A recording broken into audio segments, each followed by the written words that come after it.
A ideia de fluxo de caixa é uma ideia simples. É uma sequência de pagamentos e recebimentos efetuados ao longo do tempo. A ideia de valor presente líquido é simples. Vejamos uma situação concreta. Um pagamento de 240 na data 0, seguido de um recebimento de 300 na data 1. Se esses pagamentos todos forem efetuados na data 0, nós devemos efetuar aquele recebimento na data 0 e, portanto, temos que buscar qual é o equivalente daquele recebimento de 300 na data 0. O saldo final vai ser a diferença entre o que eu vou receber e o que eu vou pagar. O saldo para os pagamentos na data 0 deverá ter resultados diferentes dependendo da taxa de juros no mercado. Suponhamos que a taxa seja de 50% ao ano. Nesse caso, aquele pagamento de 300 deverá ter juros de 50% retirados para esse período de um ano. O valor na data 0, então, do 300 vai ser de 300 dividido por 1,50, menos o pagamento de 240. O que resulta em 200, que é o equivalente do 300 na data 0, menos 240. O saldo de caixa vai ser menos 40, ou seja, o valor presente líquido desse fluxo de caixa é de menos 40. Mas se a taxa for de 25% ao ano, aquele pagamento de 300 deverá ser descapitalizado ou devemos retirar juros de 25% desse 300. Esse pagamento, esse recebimento deverá ser subtraído de 240. O valor, então, na data 0 vai ser de 240, que é o recebimento na data 0, equivalente ao de 300 na data 1, menos 240. Nesse caso, temos um valor presente líquido de 0. Ou seja, se a taxa de mercado for de 25% ao ano, a entrada se iguala à saída e o meu caixa fica zerado na data 0. Se a taxa for de 20% ao ano, aquele valor recebimento de 300 deverá ser descapitalizado em 20%, ou devemos retirar 20% de juros. Esse valor subtraído do pagamento na data 0 resulta no saldo. Esse saldo vai dar 250, que é o recebimento na data 0, equivalente ao recebimento de 300 na data 1, menos 240. Portanto, o valor vai ser positivo de 10. Para uma taxa de juros, então, de 20% ao ano, o valor presente líquido daquele fluxo de caixa é de positivo de 10. De forma geral, o valor presente líquido é a diferença entre as entradas e as saídas de um caixa na data 0. Temos várias entradas, várias saídas, procuramos somar os equivalentes de todas as entradas e saídas na data 0. Temos o valor presente das entradas e o valor presente das saídas. A diferença entre o valor presente das entradas menos o valor presente das saídas é o valor presente líquido. Vejamos o exercício. Vamos determinar o valor presente líquido do fluxo de caixa ao lado, a taxa de 20% ao período. Na linha de tempo temos os recebimentos de 240 e 144 colocados acima da linha de tempo e o pagamento de 250 colocado abaixo da linha de tempo. O valor presente líquido vai ser a diferença entre entradas e saídas, pagamentos e recebimentos na data 0. O valor presente das entradas vai ser o 240 dividido por 1,20, somado com o 144 dividido por 1,44. Portanto, o valor presente das entradas vai ser de 200 mais 100, o que vai resultar no valor presente das entradas de 300. Ou seja, aquelas duas entradas de 240 na data 1 e 144 na data 2 equivale a uma entrada de 300 na data 0. Mas nós temos a saída na data 0 de 250. Portanto, o valor presente líquido, que é a diferença entre entradas e saídas, vai ser de 300 menos 250. O valor presente líquido vai ser de 50. Esse é o saldo de caixa se todas as operações forem efetuadas na data 0.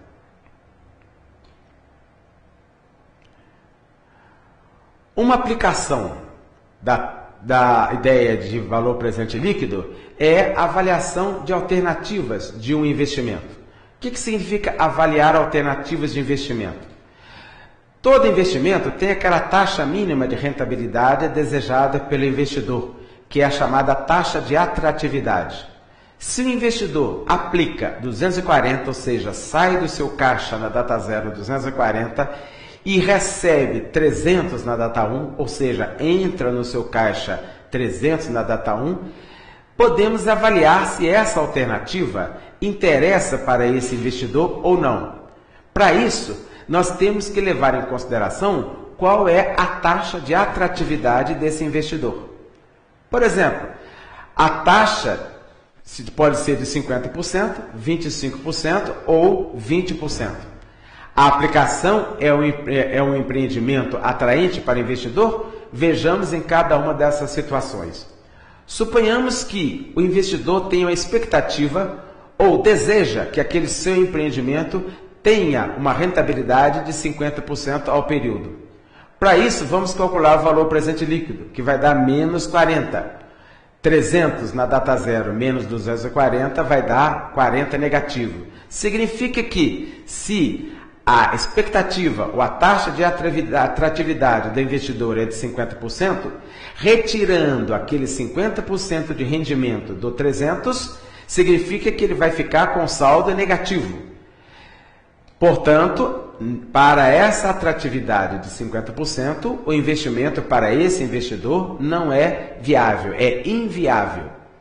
Mas suponhamos que o investidor deseja uma taxa de atratividade, tem uma taxa de atratividade de 25%. Ele aceita investir com a rentabilidade de 25% ao período. Nesse caso, devemos retirar daquele 300 ou 25% de rentabilidade e observamos que o valor presente líquido vai ser zero. Nesse caso, então, mesmo retirando 25%, que é a rentabilidade desejada, a entrada fica igual à saída. Nesse caso, o investimento para esse investidor é viável.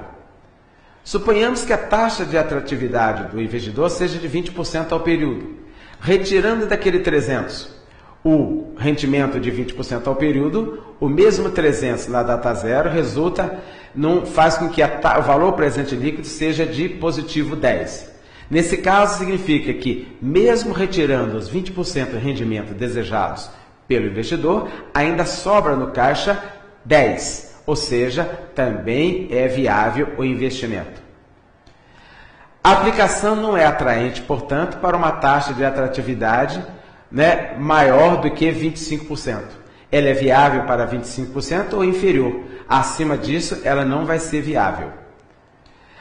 Quando o valor presente líquido é igual a zero, no caso da taxa de 25% ao período, dizemos que esse 25% é a taxa interna de retorno. A taxa interna de retorno de 25% inferior aos 50% indica que o investimento não é viável para os 50%. E a taxa interna de retorno superior ao 20% significa que, nesse caso, o investimento é viável. Taxa interna de retorno, portanto, é aquela taxa que faz com que as entradas se tornem iguais às saídas e, portanto, o valor presente líquido é igual a zero. Vejamos um exercício. Vamos determinar a taxa interna de retorno do fluxo de caixa ao lado, ou seja, uma aplicação de 100 na data 0 que resulta num retorno ou numa entrada de 225 na data 2. Vejamos qual vai ser a taxa interna de retorno. E para isso, com isso, podemos comparar, segundo a taxa de atratividade do investidor, se esse investimento é viável ou não. Para calcular a taxa interna de retorno, devemos colocar que o valor presente líquido é igual a zero. 225 menos 100 vezes 1 mais i ao quadrado, ou seja, na data 2, Vou subtrair o 220 menos o 100 na data 0, levados para a data 2. É bom observar aí que, se a diferença é igual a 0, o valor presente líquido é igual a 0, eu posso considerar como data focal não só a data 0, mas também como qualquer outra data. Nesse caso, eu levei o 100 para a data 2, capitalizando em 2 períodos, multiplicando por 1 mais z ao quadrado. Essa diferença tem que ser igual a 0. Resolvendo a equação, obtemos que 100 vezes 1 mais z ao quadrado é igual a 225. 1 mais z ao quadrado é 225 dividido por 100. E, portanto, 1 mais z igual a raiz quadrada, 15 sobre 10, ou 1,50. O que significa 1 mais z igual a 1,50? Significa uma taxa interna de retorno de 50% ao período. Significa que se o investidor tem uma taxa de atratividade superior a 50%, para ele esse investimento não é viável. Se o investidor tem uma taxa de atratividade abaixo de 50%, significa que esse investimento é viável para esse investidor.